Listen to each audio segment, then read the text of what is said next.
देखो, सुख चाहते हो ना, मन का सुख यदि चाहते हो, वो मैं हूं, आप हूं या कोई भी हो, उसका मार्ग तो एक ही है, मन एकाग्र हो।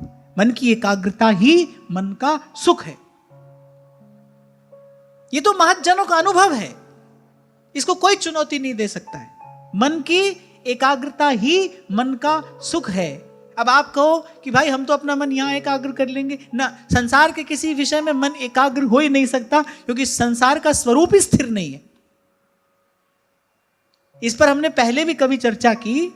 जैसे घड़ी का पेंडुलम होता है, उस पेंडुलम पर कोई कहे कि अपनी दृष्टि एकाग्र कर लो, कैसे करेगा? क्योंकि पेंडुलम ही स्थिर नहीं है।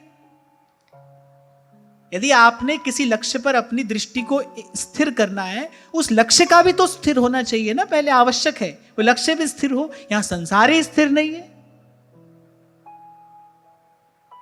यहां तो बाजीगर को पेट खनो और मिटत न लागे बार, और मिटत न लागे बार धुआं को धौरर जैसे। ये तो अब है और अब नहीं है, इस पर कैसे मन एकाग्र करोगे? और मन जब तक एकाग्र होगा नहीं तब तक चैन पाएगा नहीं।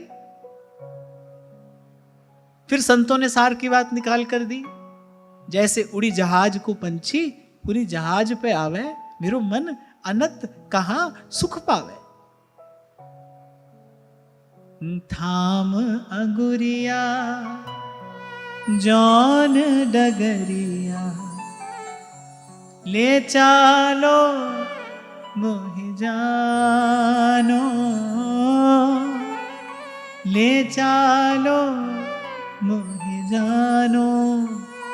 तुम्हारी शरण में, तुम्हारे चरण में, तुम्हारी शरण में, तुम्हारे चरण में, हरि मेरो ठौर ठिकानो,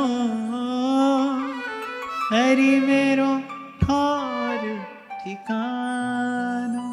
हरि तुम ही आंधे की लकुटिया, हरि तुम ही आंधे की लकुटिया, तुम ही जी को चैना, हरि मैं नैनहीन तुम नैना, हरि मैं नैनहीन तुम नैना। तुम्हारी शरण में, तुम्हारे चरण में, हरि मेरो ठौर ठिकानो।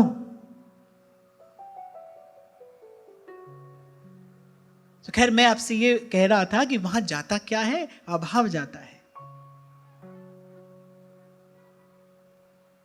जब साधन हम कर रहे हैं, जो सेवा भावना हमको संतों गुरुजनों से प्रसाद स्वरूप मिली, उसके सम्यक अनुष्ठान से, उसके निरंतर यजन से होगा क्या? हमारा भाव देह आकार लेता है। वो भाव देह जिसको श्री जी की सेवा में जाना है, भाव जाएगा वहां। भावग्राही जनार्दन,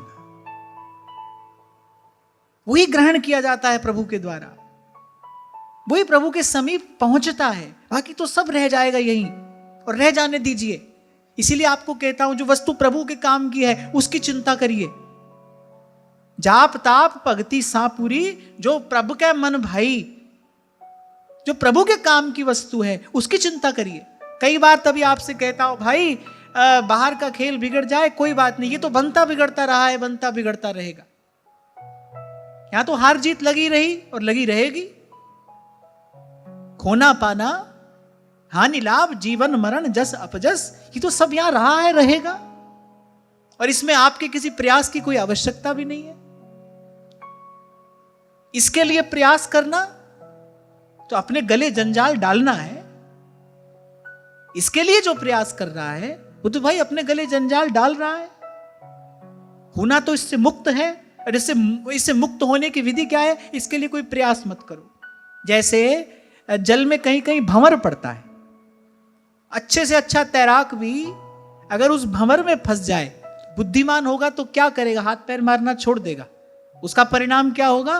वो जो भंवर में जल की जो गति है वही उठाकर उसको किनारे लगा देती है, लेकिन भंवर में पड़कर अगर कोई हाथ पैर मारे तो पार नहीं निकल सकता है। ऐसे ही ये तो भंवर है, इसके लिए कोई प्रयास ना करिए।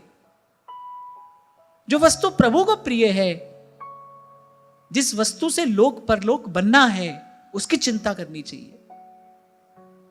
भाव ना बिगड़े, हमारा भाव दूषित ना हो।